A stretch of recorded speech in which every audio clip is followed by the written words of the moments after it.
Welcome back to the Takeout. After a fair amount of back and forth, Democratic Governors Wes Moore of Maryland and Jared Polis of Colorado attended the National Governors Association meeting in Washington today at the White House. President Trump had initially excluded those two from parts of that schedule, and that frustrated National Governors Association Chair Kevin Stitt. Here's my conversation with Oklahoma's Republican governor.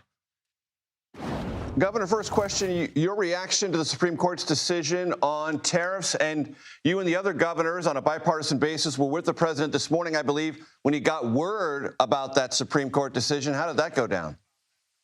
Yeah, we were with the president at the Oval, or in the White House, actually, when it happened. And first we see Susie leave, and then Rubio and Bondi. And I looked at my phone and then saw that it just came out. And the president was he was disappointed. So, but we support the president in the fact he's trying to reshore jobs, bring manufacturing back to Oklahoma. We've benefited from some of the tariff policies. We just landed the largest, or the first ever smelter that's built, aluminum smelter in the U.S. in 45 years because of some of these policies. And so now it's at the feet of Congress. Will they actually act? Will they actually do anything? And that's left to be seen. The president said today he's not going to go back to Congress. He's just going to use other existing authorities. Do you think those will be enough? You know, my team is still reading the opinion. I think it's like 150 pages long. And so I know there were other different avenues the president could use. Whether those need to take Congress, I don't know yet. I haven't really digested the whole opinion. But yeah, I mean, we support the president. I mean, the big goal here is, hey, let's make sure that these countries aren't taking advantage of us. There's reciprocation. We're reshoring, bringing jobs back. It's national security issues. It's supply chain issues.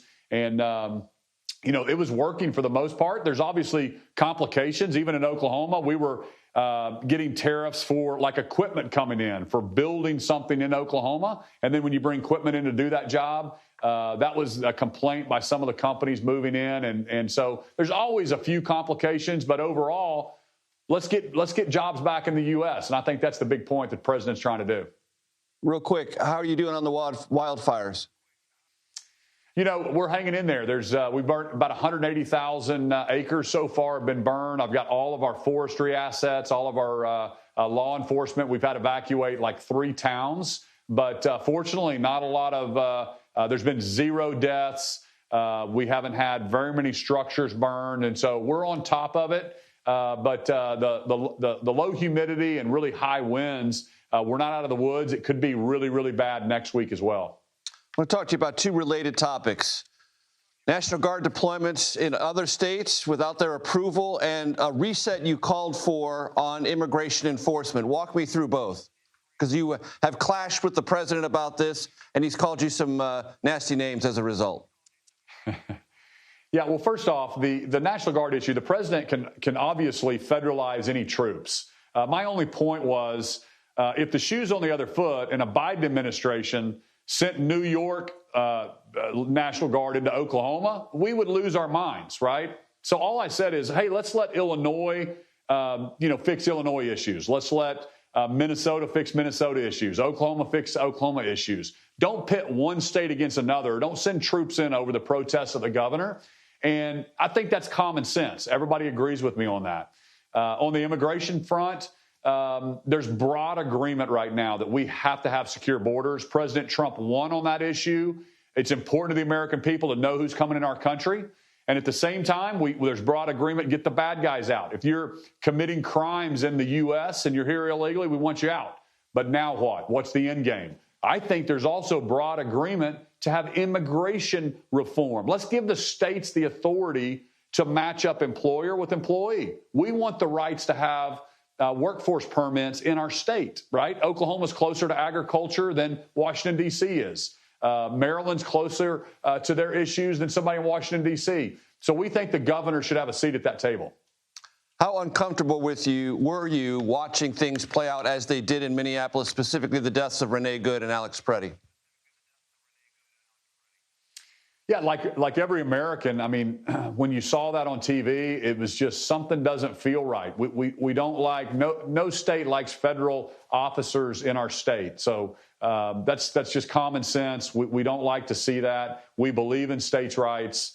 Oklahoma, for example, we're number 3 in the country. Just to give you an example, we're number 3 in the country of getting criminal illegals out of our state, only to Texas and Florida. And we're a much smaller state than them population-wise, but we're number 3 in the country because we work with the feds. First thing I did was I said, I want anybody in our prisons, our jails, our county jails out of our state. I'm out of the taxpayer dimes that have committed crimes that are here illegally. So we work with the feds.